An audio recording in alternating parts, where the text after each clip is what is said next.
Bueno, chicos, ¿me oyen bien ahí? Porfa, me dan señales de vida de vez en cuando, que hace rato se me cayó la señal y yo estaba hablando. Me Sí, se tocó, escucha bien, profe. ok, me tocó repetir como 5 minutos. Bueno, chicos, entramos a la segunda parte. ¿Ya se Profe, está grabando, Andrés? sí, señora. Ok, Profe, ¿ya gracias. tomó la asistencia? No, cierto. Gracias por recordarme. Espérame, salgo de compartir pantalla para poderlos ver a todos. A ver, espérate si aquí sale. No.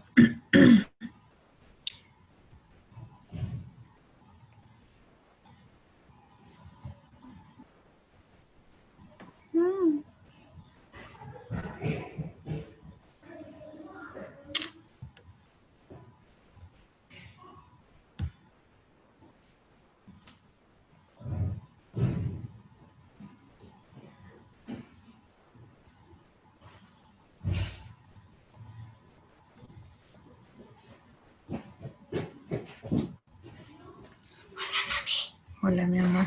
Listo, chicos, ya se pusieron todos en... ¿Prendieron la cámara?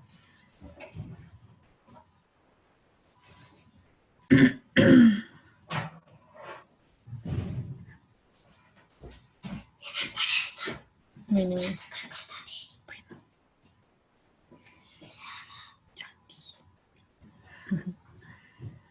me falta Felipe. A mí me da una risa ustedes como posan para la cámara. Tan bellos. Me falta Felipe. Felipe Solís es el mismo Joan Felipe. Sí, profe. Bueno, porfis, uno de los dos prende la cámara para la fotico.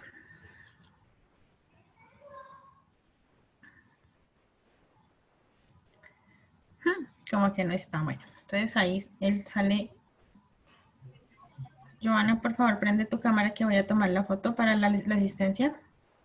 Un momento, profe, no sé. Ahí será.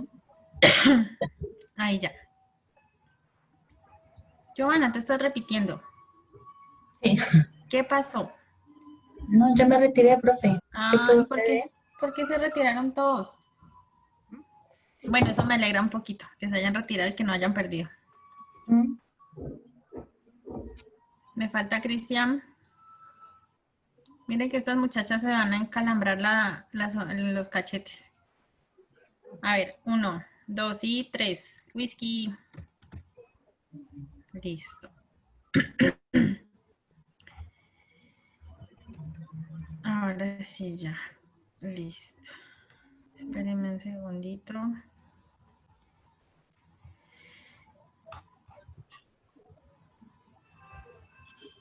¿Alguna pregunta de ayer? Para los nuevos que ingresaron. No, bueno. Entonces, hoy, chicos, vamos a continuar con la parte de necrosis. Vamos a ver los otros tipos de necrosis que nos hacían falta. Y vamos a... Aquí esta es una tablita que ustedes pues ya la van a revisar cuando estén repasando la clase.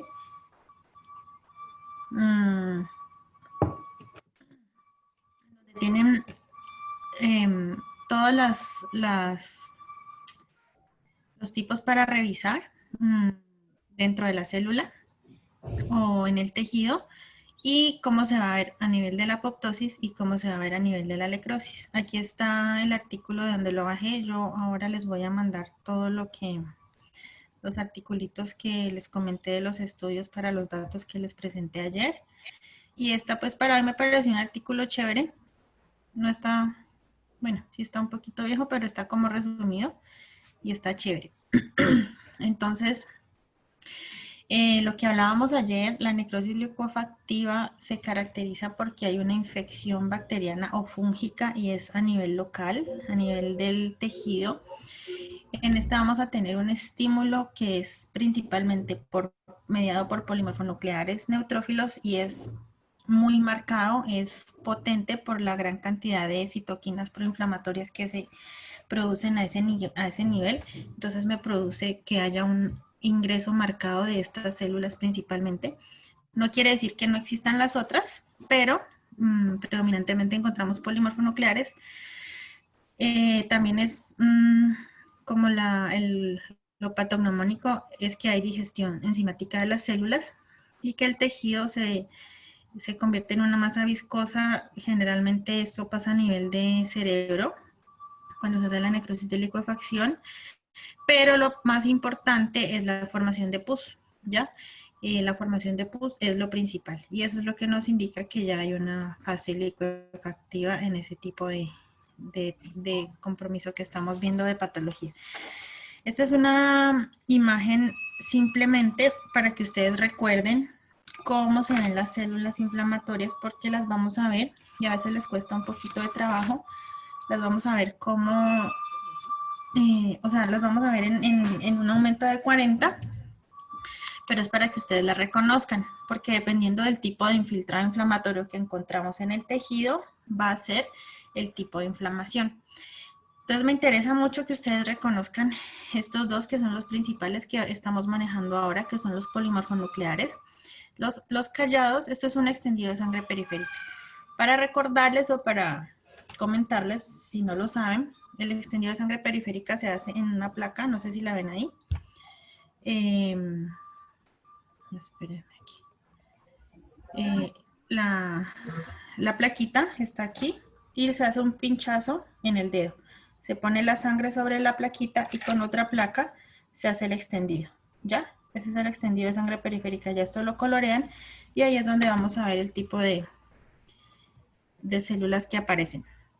Entonces vemos el callado, que son formas inmaduras de polimorfo nuclear, o sea, todavía no se ha segmentado. Y este ya es un polimorfo nuclear bastante segmentado que está muy activo y secretando todas sus enzimas digestivas pues sus enzimas proteolíticas.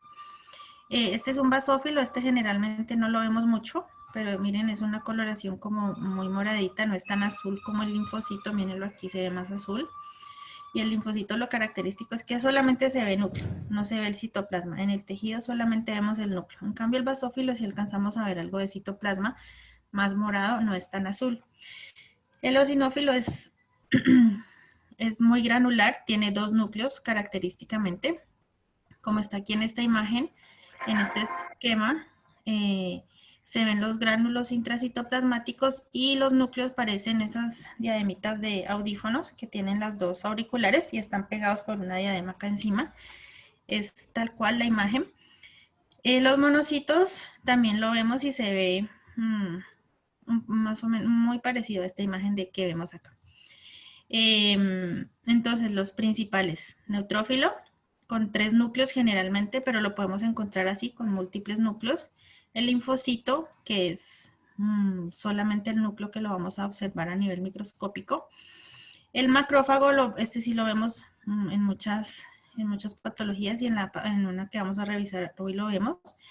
Pero quiero que también tengan en mente los tamaños. Miren, el linfocito es muy pequeño, el polimorfo se ve grande por el citoplasma, pero como a veces vemos solamente los núcleos, entonces son 3 núcleos chiquiticos que a veces solamente se ven pegaditos, y el eosinófilo sí se ve con esta granulación intensa eosinófila en su citoplasma.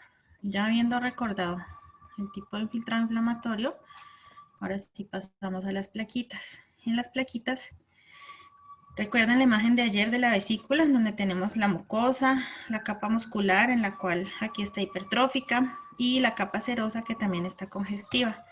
Si nosotros seguimos buscando en la imagen, en la placa, vamos a encontrar estas áreas. Entonces, vemos que hay una pérdida completa de la arquitectura. Aquí, que es donde debería estar la mucosa, no vemos nada, solamente aquí unos pequeños fragmentitos de mucosa, de epitelio. En esta zona eosinófila es la capa muscular, miren, viene en la misma disposición, solo que pues en diferente orientación, pero debajo de la mucosa está la capa muscular y en esta imagen tenemos aquí la capa muscular y aquí ya no la vemos. Entonces, en esta zona es donde hay mayor necrosis porque compromete la mucosa, la muscular y la serosa. En esta zona de acá todavía se alcanza a conservar algo de muscular. La imagen que viene a continuación es un inset de esta zona porque quiero que vean ustedes algo muy importante. Como les dije que aquí hay una digestión enzimática, nosotros vemos que en esta imagen no se observa ni se reconoce absolutamente nada, solamente unos fragmentos filamentosos, algunos núcleos muertos o restos celulares. Esto es lo que llamamos, los punticos son los detritos celulares y estas fibras pueden ser fibras de colágeno, de elastina, de fibroblastos que quedaron sueltas y están completamente degradadas y este tejido está completamente necrótico. Entonces, esta pérdida de la arquitectura y esta imagen que tenemos aquí es lo que conocemos como necrosis licuefactiva. En esta zona que se ve un poco más oscuro, donde alcanzamos a ver algunos núcleos, esta es una imagen en 10, por eso no vemos detalle celular, alcanzamos a ver infiltrado linfocitario y predominantemente el polimorfo nuclear neutrófilo que les comenté hace un momento, que es el infiltrado predominante en las inflamaciones agudas y en las necrosis. Esta es otra zona de la placa, en donde, miren aquí, este es todo el grosor de la vesícula. Si ustedes recuerdan la primera imagen que les mostré de la vesícula iba como de aquí hasta aquí nomás. O sea, podría medir unos 0,3, 0,5 milímetros. Pero en este campo, que es en 4X, aquí fácilmente puede medir más de 1 centímetro. Entonces la vesícula está muy engrosada y este es un foco completamente necrótico. ¿Por qué sé que es necrótico? Porque no reconozco absolutamente nada de la vesícula. Entonces quiero que se les grabe eso muy bien. La necrosis licuefactiva me daña las estructuras histológicas. Esta imagen que vemos aquí es un inset de esta zona, en donde vemos aquí el foco necrótico eosinófilo con detritos celulares, con filamentos sueltos, y aquí el borde con infiltrado inflamatorio de polimorfo nucleares. Entonces, esta imagen a mí me parece muy bonita y yo en cada curso la digo, porque esto a mí me recuerda en esas épocas en donde habían batallas campales, en donde de un lado se ponían los soldados de un país o de un territorio y en el otro los del otro. Este borde de soldados es lo que hacen los polimorfonucleares. Ellos se paran en el frente de la infección y van a defender su territorio, que en este caso pues es el tejido en donde está la infección, y ellos pues mueren en la guerra, soltando todas sus sustancias para neutralizar el germen o proceso infeccioso del que se esté defendiendo. Esta es una imagen a mayor aumento de esta zona, en donde vemos también pérdida completa de la arquitectura, con algunos puntos basófilos, que vamos a ver qué tipo de infiltrado es. Aquí, esto es en 10X, no podemos ver el tipo de infiltrado inflamatorio, pero en 40X ya lo podemos ver. Entonces, si recuerdan ahorita lo que les mostré, estos son los puntos basófilos que serían linfocitos. O sea, este proceso ya lleva más de 4 o 5 días porque ya hay mucho linfocito que está llegando al sitio, pero también hay demasiado polimorfo nuclear, entonces todavía la inflamación aguda no ha pasado. Y estos que ven aquí pequeñitos, con núcleos pequeñitos de A3, de A4, son los polimorfonucleares, ¿sí? Aquí no vemos basófilos, neosinófilos, aquí está predominantemente los dos tipos de células inflamatorias que les comenté hace un rato. Y adicional, pues no reconocemos órgano, entonces es necrosis licuefactiva. La siguiente placa que vamos a ver es un apéndice, donde aquí les voy a dejar una tareita. Sé que están bastante llenos de trabajo, pero es importante que hagamos la correlación clínico-patológica. Como yo ya me la sé, pues les toca repasar a ustedes. Entonces, estos son dos punticos que me parecieron interesantes. Este señor Reginald Fitz, en 1886, fue el primer médico que describió la apendicitis y a él le debemos este nombre. y pues en esa época era bastante difícil hacer como una correlación clínica. Entonces desde esa época han venido describiendo una serie de, han venido describiendo una serie de signos que son muy importantes, pues porque en la época no había tanto equipo para hacer el diagnóstico, pero ustedes cuando estén en su área rural, en su internado, si les toca en un sitio abandonado, no van a tener mucho equipo para realizar, entonces estos signos son muy importantes para que ustedes los aprendan y los recuerden para siempre, porque les puede salvar la vida a un paciente. Entonces, este otro señor, Charles McBurney, otro médico, describió el punto exacto en donde se puede encontrar el apéndice y es un signo clásico característico de la apendicitis. Sí, entonces ya lo vamos a ver. Dentro de la patogenia de la apendicitis, vamos a encontrar que tiene una capacidad luminal de 0,1 milímetros, o sea, es una capacidad muy disminuida. Ustedes ya saben que es una estructura tubular y en el centro tiene una luz muy chiquitica. Y la distensión del apéndice estimula fibras nerviosas desde T8 a T10. Como es tan amplio para hacer una estructura tan pequeña, por eso es que hay la gran cantidad de signos que se pueden presentar para hacer el diagnóstico por fisiología. Generalmente la apendicitis se produce por la presencia de fecalito. Fecalito es que ustedes saben que a través del ilion vienen los restos de comida, los restos de material alimentario ya digeridos y pasan al ciego y aquí ya pasan a ser materia fecal. Cuando empieza a llegar el alimento aquí, empiezan a caer restos sobre el apéndice y esos restos de materia fecal pues empiezan a taponar la luz y eso es lo que se llama fecalito. Cuerpos extraños, no sé si ustedes, sus abuelitas les dicen que no coma tanta guayaba o que no coma tanta fruta con pepa porque esas pepas se pueden meter dentro del apéndice. Es muy raro, pero en ocasiones se puede ver. Yo lo he visto en muy poquitas veces, pepitas de guayaba o de esta otra amarillita, de uchuva, pero es muy raro. Pero pues por algo los abuelitos lo dicen.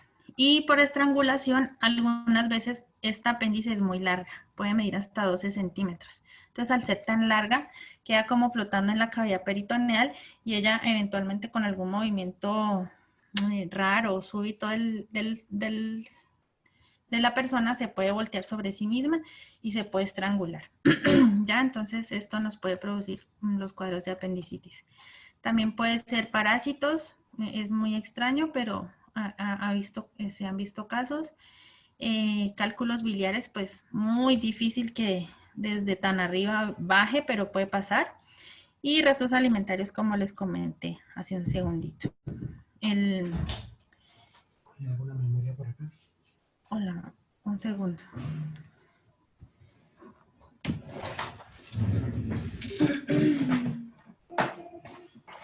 ¿Aceptas tu carro de México? Sí, claro. Memorias venden ahí en la...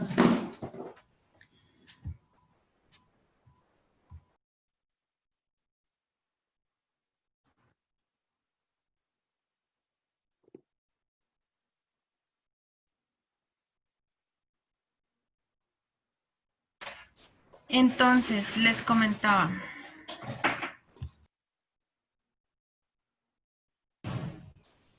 El apéndice está en este nivel y tiene su irrigación por la arteria pendicular. Cuando está muy larga, ella se puede torsionar sobre ella misma y se produciría el proceso isquémico inflamatorio a este nivel. Esto pues es la posición normal, ¿sí? Pero existen, como ustedes ven en esta imagen, varias posiciones en las cuales pues la podemos encontrar. Entonces, dependiendo de la posición del apéndice, el cuadro clínico va a ser diferente y pues depende de la pericia y la experticia del médico para que haga el diagnóstico. Entonces, miren, este es el punto donde normalmente está. Entonces, este es el punto de McBurney. Ustedes cogen el ombligo, pueden empezar a entrenar fisiología con ustedes o sus familiares, entre el ombligo y la cresta ilíaca superior. En la mitad, un poquito más hacia afuera, puede ser en la mitad, dependiendo del tamaño del paciente, en la mitad o en el primer tercio de esta distancia vamos a encontrar el punto específico del apéndice.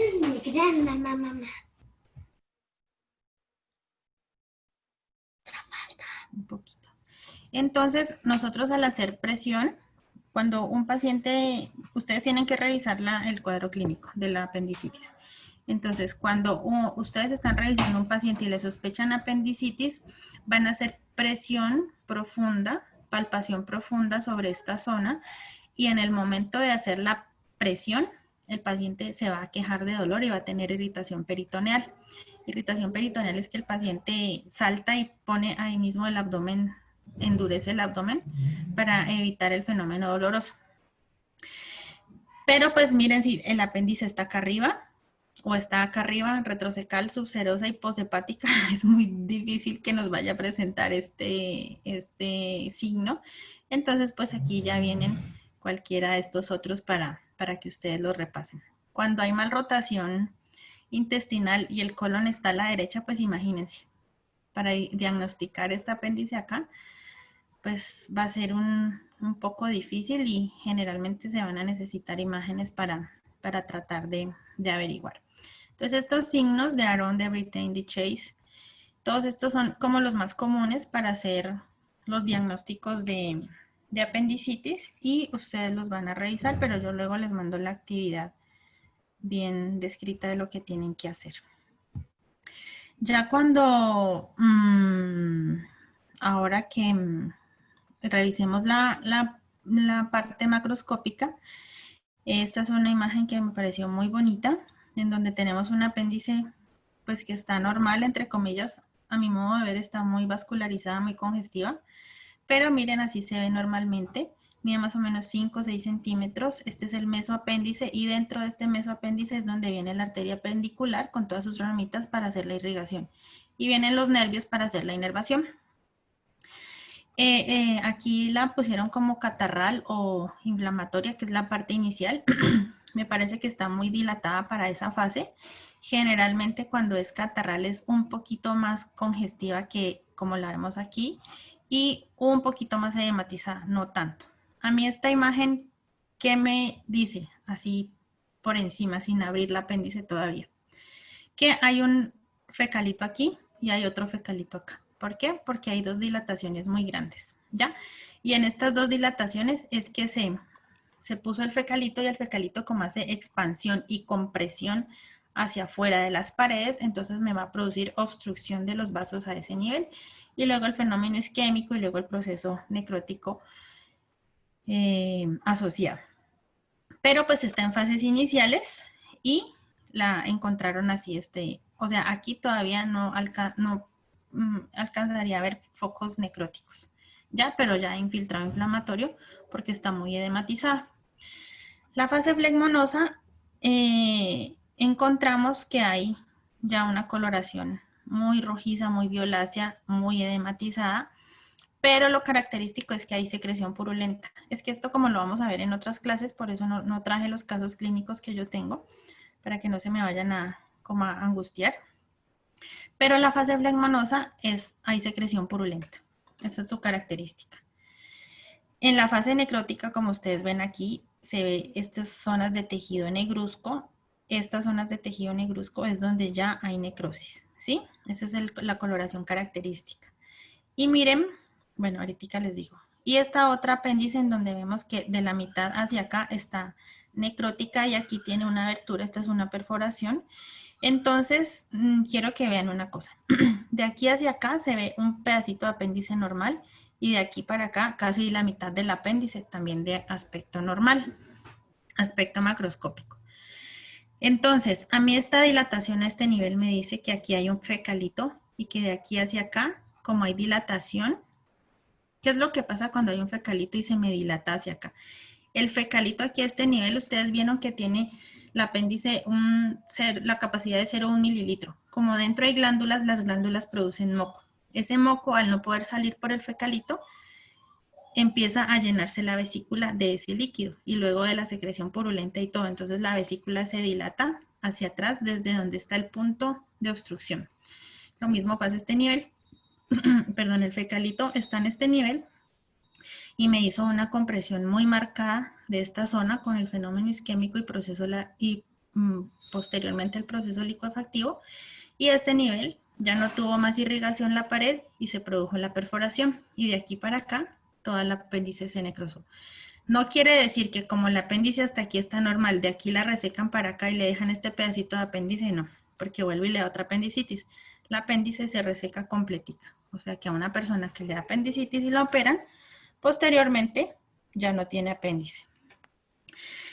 E igualmente, si es una paciente mujer y la llevan a cirugía porque sospechan una apendicitis y le encuentran que el apéndice está normal y tenía un proceso en ovario o en otra parte, el apéndice se reseca como protocolo para evitar que esa paciente posteriormente consulte por una apendicitis. Esta es la imagen histológica. Ahora sí vamos a las plaquitas. La imagen histológica del apéndice, en donde tenemos que reconocer la mucosa con el epitelio de superficie, aquí hacia donde está la flecha superior de la cruz, la mucosa con las glándulas tubulares simples, las placas de Peyer, que yo creo que ustedes de esto sí recuerdan de su clase de histología, la capa muscular y la serosa que está hacia la periferia, ¿sí? Aquí a mayor aumento, el epitelio de superficie, este que estoy mostrando aquí con la flechita izquierda, las glándulas tubulares simples y la placa de Peyer. Ahora sí sus imágenes, donde tenemos un apéndice, vemos la luz apendicular, las glándulas que ya están un poco destruidas, algunas placas de Peyer, aquí se ven 4, hacia acá ya no hay placas de Peyer, aquí hay otra muy chiquita, pero en esta zona no hay. Aquí tampoco, la muscular que está muy engrosada y en este campo no alcanzamos a ver la capa serosa. Entonces, ¿qué nos llama la atención en esta imagen en 4? Que la luz está pues alargada, un poco disminuida, generalmente es tubular, redondita y más ancha, pero no vemos epitelio a este nivel y hay algunas glándulas que ya están destruidas. Entonces, en esta placa encontramos necrosis licuefactiva.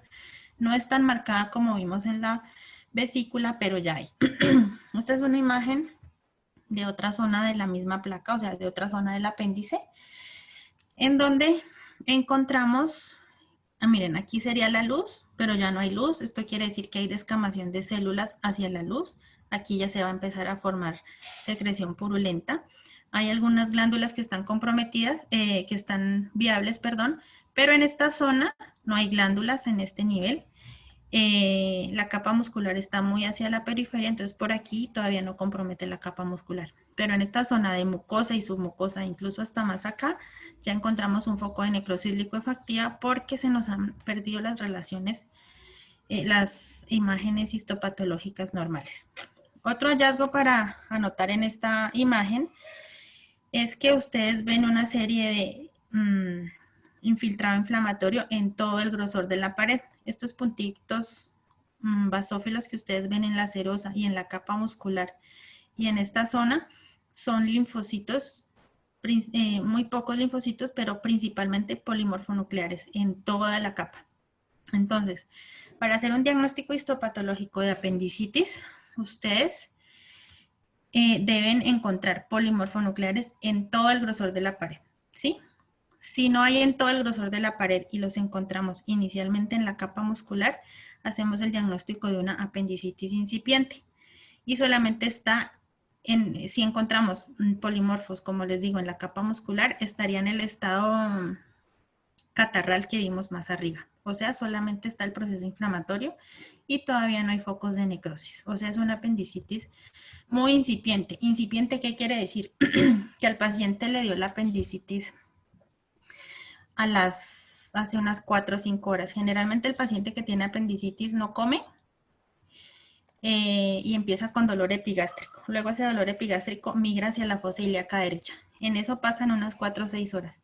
Y fue al hospital, lo revisaron, tiene McBurney positivo, Rebsin positivo, tiene fiebre, leucocitosis, en eso pasaron unas 8 horas.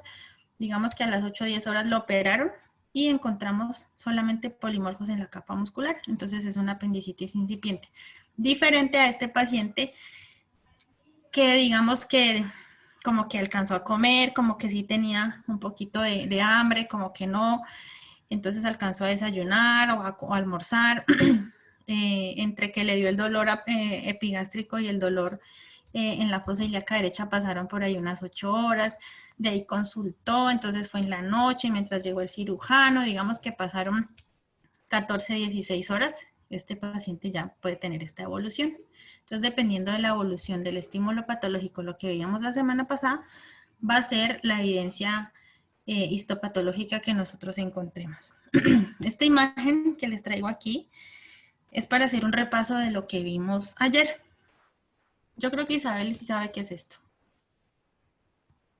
A ver, dime.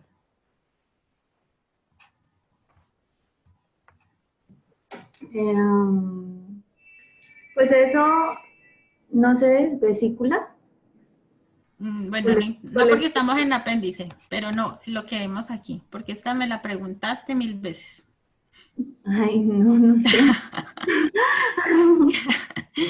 Bueno, poniendo esta placa me acordé de ti. Entonces, mira, este es un foco de, esta es una imagen de se me olvidó, del tejido adiposo del apéndice, que se llama mesoapéndice. Esto es una imagen del mesoapéndice. Entonces, como les dije que primero se da un proceso isquémico, el proceso isquémico comprometió este tejido adiposo. Entonces, esta es una isquemia del tejido adiposo. Para que hagan ahí conexiones neuronales de esta imagen con lo que vimos ayer, de cómo se ve la isquemia de los tejidos. Entonces es el pueblo fantasma que yo les digo. Aquí están todas las células ahí dispuestas, pero no se ve actividad, no se ven núcleos, no se ven células. Se ve simplemente un tejido eosinófilo como fibroso en medio, que son focos hemorrágicos, pero, o fibrosis, pero las células están necróticas, isquémicas en el centro. Entonces esto es un pueblo fantasma, como les digo yo. Profe, Pero creo aquí que no me hay confundió proceso con Isabel. licuefactivo. Con Isabela sí. No, yo estoy hablando No, de Isabela. Lina. Por el... No. Yo fui la que preguntó por esa placa. Ah, ya. No, pero es que esto es bien. Ah, bueno, ahorita que las vea los digo con quién la estaba confundiendo. Pero bueno, ahí ya tienen un datico adicional. Perdón por la confusión. Es que aquí no los puedo ver a todos. Entonces, no las puedo ver. Bueno, cambiamos de placa. Seguimos con necrosis grasa. Aquí para recordar anatómicamente el páncreas con su cabeza, cuerpo y cola.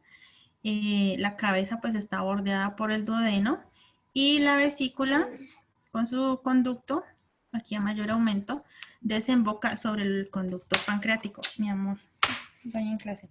Hermano, te iba a preguntar si viene el costo del internet. No sé, mi amor.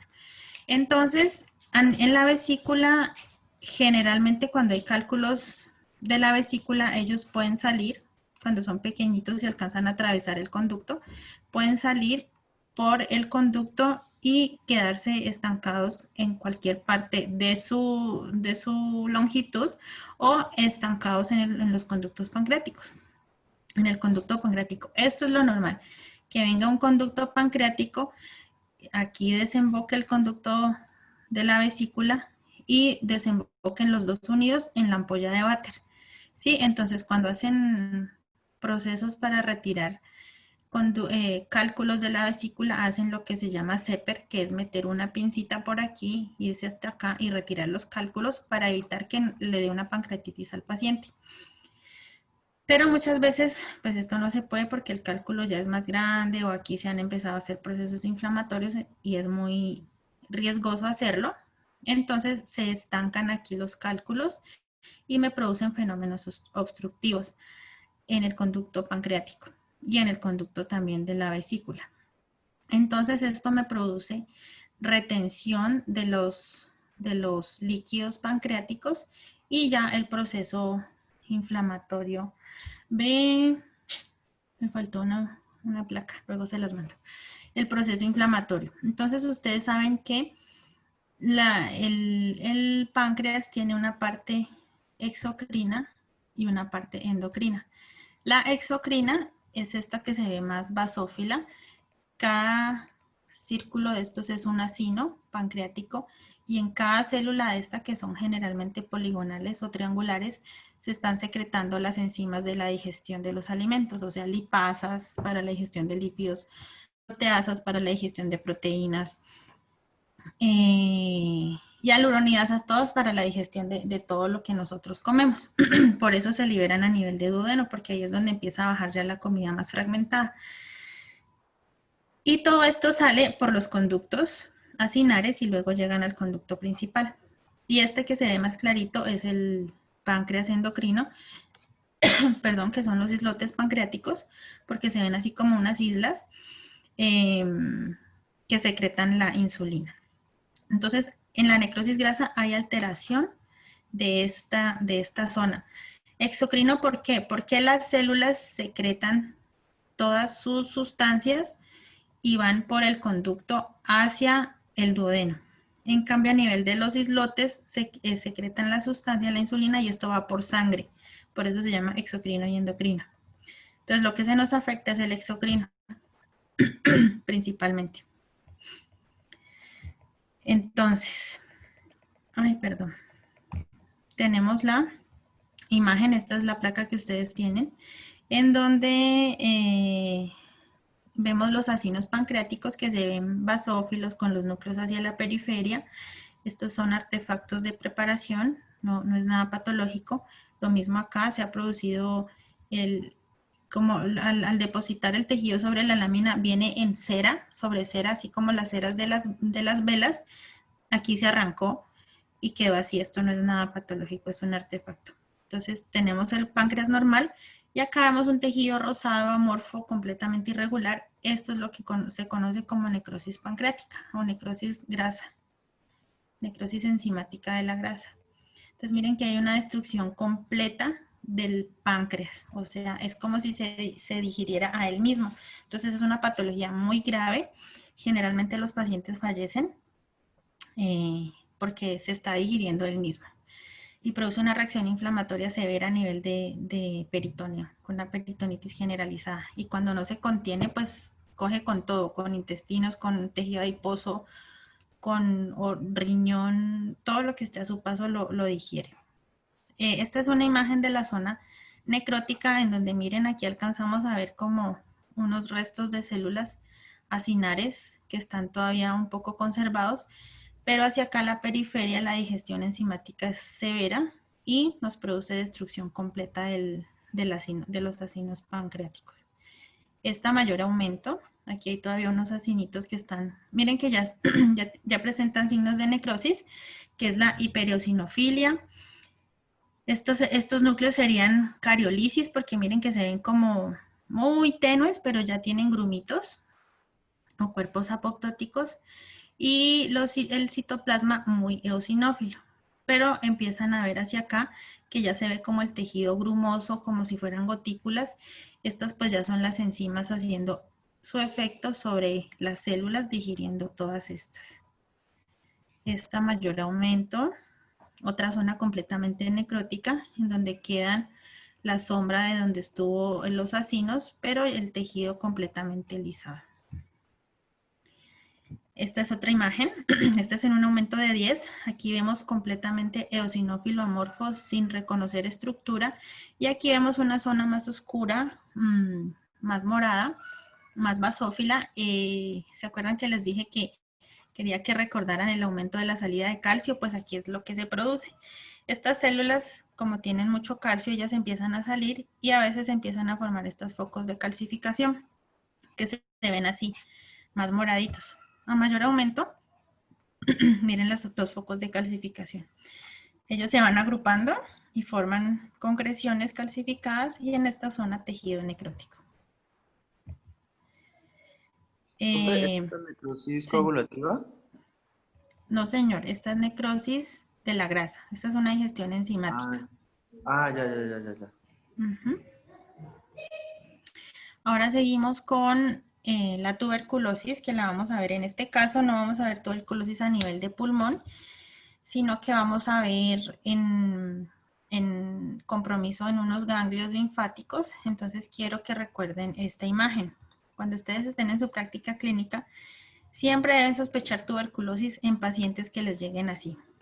Extremadamente flaquitos, desnutridos, viejitos, que pues tengan como unas condiciones socioeconómicas no tan adecuadas.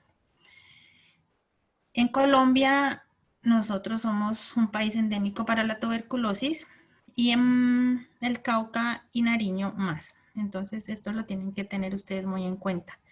El cuadro clínico es un paciente que presenta fiebre en estas condiciones generalmente, pero puede presentarse a cualquier edad y en niños también. Que tenga fiebre vesperal, o sea, fiebre en las noches o en la tarde. En el día está bien, pero le da solamente la fiebre en las tardes o en la noche. Presenta tos por más de 15 días. Puede ser con expectoración o tos seca. Generalmente es con expectoración o con producción de flema y a veces es mucoide, pero puede ser purulenta. Ya saben que la necrosis caseosa tiene un aspecto grumoso y como de queso, entonces puede ser lo que se está expulsando a través de la expectoración es ese material caseoso. Y la otra es fiebre, tos, esas dos, y provenir de un sitio endémico para tuberculosis. Hay sudoraciones, perdón. La sudoración nocturna, sí señor, muchísimas gracias. Perfecto, la sudoración nocturna también es. Entonces, en este caso, este pacientico, digamos que este señor tenía sus focos de tuberculosis acá, entonces ellos por vía linfática o por vía hematógena se van a ir a ubicar a los ganglios peribronquiales o periliares acá, y esto es lo que se llama complejo primario de Ranke o de Ghom. Pero también por sangre pueden irse a cualquier otro ganglio y pueden comprometer cualquier otra parte del organismo. Y también a veces comprometen mucho el peritoneo, la cavidad peritoneal. Este caso creo que es de ganglios de aquí, el que vamos a revisar. Entonces quiero que este esquema se lo graben muy bien en la cabeza, por favor, porque así es como ustedes van a reconocer los granulomas. ¿Qué son los granulomas? Son la presencia de células epitelioides, que son macrófagos activados o transformados, rodeados por un collar de linfocitos, con o sin la presencia de estas células grandotas que se llaman células gigantes multinucleadas o células de Langerhans. Y hacia afuera puede haber también otro collar de fibroblastos, pero a veces no es muy común. Cuando en el centro... No llevar tu carro porque no. Bueno. Yo le dejo pagando al muchacho. Bueno. Cuando en el centro encontramos focos de necrosis, es lo que, por eso se llama focos de necrosis caseosa central, y vemos macroscópicamente pues se ve como amarillo blanquecino, pero a nivel de microscopio lo vamos a encontrar eosinófilo amorfo. Estas células epitelioides que están aquí en el esquema, que se ven como redonditas, la verdad no son así tan redonditas, son más como estos de acá, ya los vamos a ver. Pero ¿por qué es importante esto? Porque al ubicar ustedes las células epitelioides, ustedes pueden ubicar el granuloma, ¿sí? Porque hay muchos granulomas en esta placa que no tienen células gigantes. Cuando los tienen, pues ahí las reconocen, pero cuando no los tienen, es necesario que las puedan ver, ¿ya? Para que no se vayan a confundir con otras placas que hay más adelante. Entonces, aquí está la placa que ustedes tienen. Este es un ganglio de su placa, en donde está normal. Aquí se ve la cápsula ganglionar. Hacia afuera los folículos linfoides están primarios, no hay formación de centro germinal. Por eso son primarios, si no serían secundarios. Y estos son otros ganglios completamente patológicos. Mire que tienen coloraciones diferentes. Esto lo vemos completamente eosinófilo y aquí en el centro un tejido amorfo como muy irregular. Estos son los focos de necrosis gaseosa. Este es en una imagen en 4X, ¿ya? Esto también me altera completamente la arquitectura. Por eso es que a nivel pulmonar es tan grave esta infección, porque produce, cuando ya se libra el paciente de la infección, se libera de la infección, queda con cavernas, o sea, con orificios, con huecos, cavernas, como su nombre lo dice, en el tejido, y eso pues es funcionalmente y anatómicamente pues desastroso en un futuro.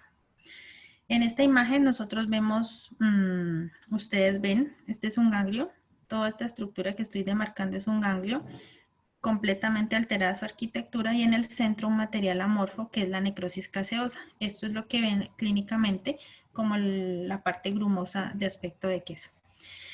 Este es un inset de una de estas áreas por aquí, en donde van a ver ustedes esta célula que tiene unos núcleos muy hacia la periferia. Esta es una célula gigante multinucleada, y hacia acá hay un foco de necrosis gaseosa central, y hacia acá afuera está rodeada por el anillo de linfocitos. Ya lo vamos a ver a mayor detalle en otra zona. Entonces esta imagen es muy bonita aquí donde está el granuloma, el esquema que les comentaba hace un ratico. Miren estas células que son alargaditas, que parecen bananitos. Siempre busquen los bananitos, a mí me sirvió mucho encontrarlas así. Todas estas son bananitos. Esto es otro bananito. Estos son bananitos más gorditos. Todas estas células que están aquí, que tienen un citoplasma eosinófilo, que no se ve tan bien delimitado, que se ve así como si fuera todo un sinsitio, son células epitelioides. Y miren que aquí se están formando células gigantes multinucleadas. Aquí hay 2. Aquí se está metiendo otro núcleo y aquí se está metiendo otro núcleo. Aquí hay otra célula gigante multinucleada. ¿Qué pasa con los linfocitos, los macrófagos, perdón, a este nivel? Como el bacilo es tan grande, no puede ser fagocitado por un macrófago normal. Entonces ellos se activan y se convierten en células epitelioides, que son estas de aquí. ¿Ya? Entonces, como ellas tampoco pueden fagocitar el bacilo, ellas se activan y se empiezan a llamar unas entre otras y se empiezan a unir y a juntar, porque un gigante como este sí puede fagocitar los bacilos. Entonces, una vez se han activado y se han unido varios macrófagos, forman las células gigantes multinucleadas y así ya pueden fagocitar. Entonces, células epitelioides, células gigantes, collar de linfocitos. Mírenlo aquí afuera. Aquí está el granuloma perfecto como está en el esquema. Y la necrosis central estaría en esta zona, o sea, en el centro del granuloma. A veces se juntan varios granulomas y se produce necrosis. Uno la ve como que estuviera por fuera o en otras partes, pero es la conjunción de varios granulomas. Esta es una imagen a mayor aumento en donde vemos focos de necrosis gaseosa, y estas células alargaditas que ven ahí entremezcladas, estas son células epitelioides que han quedado en el foco de necrosis, y hacia acá, todo son células epitelioides. Esta es una imagen muy linda, en donde, este es el centro, miren, aquí está completamente, sino que es como muy hipocelular, en esta zona, este granuloma no hay como tanta actividad, pero en este centro, si ustedes se alejan y ven la imagen de lejos, en el centro ven el conglomerado de células epitelioides. Aquí se está intentando formar una célula gigante multinucleada, aquí otra, y hacia acá afuera, en esta zona, el collar de linfocitos, ¿sí? Es muy bonita la imagen. Aquí otra imagen, aquí lo que les decía hace un ratico. Hay conjunción de varios granulomas, pero entonces, mírenlo en panorama, aléjense un poquito del computador para que lo vean, y miren, todas estas zonas que se ve como eosinófila, como que hay arremolinamiento de las células. Aquí para mí hace como un abanico. Aquí están un poco arremolinadas. Aquí también están un poco arremolinadas. Todas estas células rosadas claras son células epitelioides. Todas estas. Hay células gigantes nucleadas entremezcladas. Entonces miren, aquí hay un granuloma. Aquí hay otro granuloma. Aquí hay otro granuloma. Este es otro granuloma. Aquí se está formando un granuloma. aquí se está haciendo otro granuloma.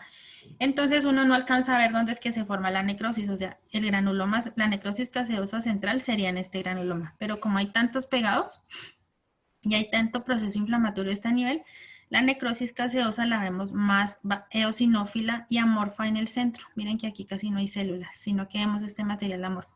Y en la periferia de todo este gran complejo de granulomas está el collar de linfocitos. ¿Listo? Para que se ubiquen. Y a mayor aumento, células epitelioides, miren, parecen bananitos, algunas más rechonchitas, más gorditas, la célula gigante multinucleada, con los núcleos hacia la periferia y su citoplasma basófilo. Si se hace una coloración de Sid-Nielsen en esta placa, encontraríamos bacilos a este nivel y bacilos dentro de la célula. Y aquí pues la gran necrosis gaseosa. Miren, todo este foco eosinófilo amorfo rodeado de células epitelioides, una que otra célula gigante multinucleada, y hacia acá afuera el collar de linfocitos. Ahí también se ve el granuloma muy bonito. Y esta última imagen, miren, aquí se ve un granuloma también muy bonito. Células epitelioides, células gigantes multinucleadas, y hacia la periferia un collar de linfocitos muy discreto. No está tan marcado. Y aquí a mayor aumento la célula gigante multinucleada. Esta es una imagen muy bonita porque en miren este foquito en la flecha hacia arriba, es un macrófago que se está uniendo hacia esta célula. Entonces, ella viene a ayudar en el proceso de fagocitosis. ¿Alguna pregunta? Profe, Señor. en el caso de que, pues, que por ahora estamos viendo la necrosis gaseosa, entonces la presencia de una célula gigante daría directa, pues solo por ahora daría, digamos, entre comillas, diagnóstico directo para tuberculosis. Sí, Pues para solo evitar por la ahora. necrosis gaseosa. Solo por ahorita. Porque como más adelante vamos a ver otro tipo de infecciones, por ejemplo, pues como ustedes no tienen más placas, pero por ejemplo, hay Isabel Alegría, es que le dedicaba yo esta placa de la isquemia de los adipocitos, que me la preguntó el semestre pasado. Por ejemplo, hay otros procesos inflamatorios granulomatosos, como la reacción a cuerpo extraño. Ustedes han visto, o no sé si les ha pasado, que a veces hay un vellito, un pelito o un vellito de la piel que se enquista, o cuando hay un barro que se infecta mucho, se inflama mucho, produce un proceso inflamatorio y es muy doloroso. Cuando esos vellitos se enquistan o cuando pasa lo del barrito, es que por dentro la cápsula del pelo, del folículo piloso o la cápsula de la glándula sebácea que está formando el barro se rompe hacia adentro. Eso pues es un material que es diferente a la piel y no es reconocido como propio. Entonces llega todo el proceso inflamatorio. Y como hay que digerir un pelo, en el caso del vello, o hay que digerir toda esa cantidad de grasa en el caso del barrito, entonces se produce todo el mismo proceso inflamatorio, solo que en este caso no es infeccioso y se forman también las células gigantes multinucleadas, las células epitelioides, el collar de linfocitos, pero las células gigantes son diferentes, de tipo cuerpo extraño son diferentes a las tipo Langhans. Cuando hay, por ejemplo, sarcoidosis, que es otro proceso inflamatorio que ustedes tienen una placa en temas más avanzados, más adelante la vamos a ver, las células gigantes son diferentes y no hay necrosis gaseosa central. Por eso, solo en este caso de la placa que estamos viendo hoy, el diagnóstico de tuberculosis lo hacemos no tanto por la célula gigante, porque pueda que no tenga células gigantes. Espérense, eso se los explico ahorita. Más es por la necrosis gaseosa central. ¿Ya? Miren. En este caso es del mismo, estas placas son todas del mismo paciente. Esperen, busco la imagen. ¿Dónde era que estaba?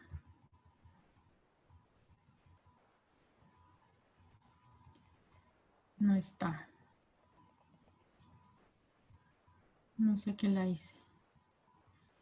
¿Dónde estaban todos los granulomas? Ah, este. Mira, por ejemplo, partamos esta lámina por aquí, por donde paso yo el cursor, ¿sí? ¿Qué tal que a este paciente le hayan tomado una biopsia, no sea de este tamaño tan grande, sino solamente una biopsita Trucut, y le hayan tomado solamente, voy a separarlo con un, digamos que le tomaron esta biopsia, ¿sí? Este fue el pedacito de biopsia que a mí me llegó. Entonces, al paciente le están sospechando una tuberculosis. Entonces, si yo veo esto, veo una célula gigante multinuclear, las células epitelioides y la necrosis caseosa central, pero principalmente la necrosis caseosa, digamos que solamente me hayan tomado esto, yo veo necrosis caseosa central y yo saco el diagnóstico sin problema de una tuberculosis, ¿ya?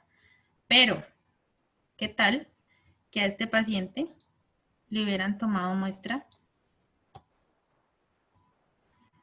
de solo esta zona? ¿Ya? Entonces, mira, aquí no hay ni células gigantes multinucleadas, solamente hay células epitelioides con linfocitos y no hay necrosis caseosa central. Entonces yo, en este caso de este mismo paciente que sabemos que tiene una tuberculosis, aquí parece que se está formando una célula gigante. En este caso de esta biopsia yo no puedo decir que con seguridad ni con certeza que es una tuberculosis, porque no tengo ni la necrosis, que es lo patognomónico, y no veo células gigantes multinucleadas. Yo solamente veo una inflamación granulomatosa crónica que toca estudiar. Entonces ahí como patóloga, ¿yo qué hago? Yo le digo al doctor, al médico, vea señor, esta muestra me salió así, yo no veo más nada. Pueda que sea una tuberculosis, pero hay que hacerle coloraciones especiales. Entonces la coloración especial es la coloración para bacilos o la coloración de Sid-Nielsen. Y ahí esa me muestra los bacilos. Pero puede suceder que a veces los bacilos no son tan abundantes en el tejido, ¿ya? Entonces, un solo bacilo me puede crear una reacción granulomatosa exuberante, así como millones de bacilos me pueden crear una reacción no tan marcada o súper exuberante. Entonces, si yo no encuentro bacilos al hacer la coloración en esta zona, yo no me puedo quedar tampoco tranquila y el paciente pues le cambia el tratamiento mucho, porque si es una tuberculosis, pues son como 6 meses de tratamiento diario supervisado que el paciente se tiene que tomar las pastillas, si no ese paciente muy probablemente fallece. Entonces hay que hacerle una PCR porque tenemos que hacer el diagnóstico microbiológico de esa muestra, ¿ya? Pero en este caso, en donde yo veo todo esto, pues no es tan necesario hacerle la coloración de Sid-Nielsen, pero si yo quiero, pues por academia y tener la confirmación, le hago la coloración.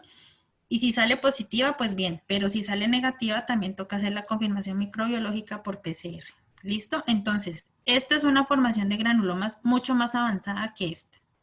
Entonces, lo que yo voy a encontrar en estas dos depende del tiempo, lo que hablamos al principio de las clases con lesión celular. Dependiendo del tiempo de lesión, el tipo de muestra que yo voy a observar en el momento en el que se tome para estudio es lo que yo voy a ver. Esta es una lesión más joven, un granuloma más joven, y este es un granuloma más antiguo. Entonces, en este voy a encontrar unas cosas y en este otro. Por eso hay que hacer la correlación clínico-patológica. Profe, o sea que, digamos, en la parte derecha, donde no se ve la necrosis central, ¿cómo diríamos? O sea, por ejemplo, si nos llegasen a poner esa placa, entonces no podemos asegurar que es tuberculosis. Y necrosis caseosa, pues si no se ve la necrosis central. No, pues, o sea, a ustedes no se preocupen todavía por la evaluación, chicos. Ustedes preocúpense por aprenderse bien los conceptos, que ya con aprenderse bien los conceptos ustedes pueden sacar las placas. Pero, o sea, ténganlo por seguro que a ustedes les van a poner el sitio patognomónico para que ustedes hagan el reconocimiento, porque pues entendemos la situación en la que estamos. Ustedes no pueden mover la placa y verla por un lado, por el otro y recorrerla, que a veces se saca el diagnóstico al hacer el reconocimiento de la placa. Ténganlo por seguro que los profes a ustedes le van a poner zonas donde está el diagnóstico patognomónico, porque la idea de nosotros es que ustedes aprendan y no es corcharlos ni rajarlos, es que ustedes aprendan bien. Bueno, Por ya- ejemplo, esta zona no te la van a poner. Pues yo no te la pondría. Yo pongo donde se ve todo, donde está lo que les acabo de decir, porque mi interés como clase práctica es que ustedes vean la parte histopatológica, que es lo que tienen que aprender conmigo. Les doy un poquitico de todo, pues para que se ubiquen, pero pues esto es lo más importante. ¿Listo? Listo, profe, gracias. Bueno. ¿Otra pregunta?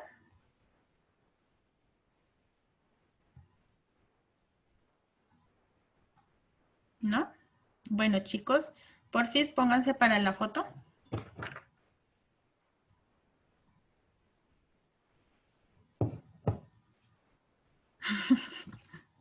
Pillada comiendo.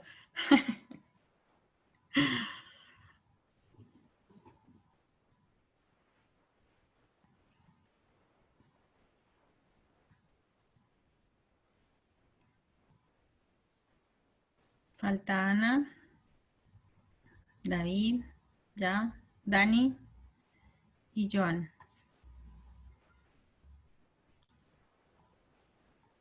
Listo. 1, 2 y 3.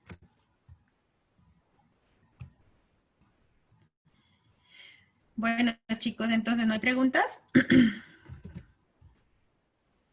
¿Ya paraste de grabar, Andrés? No.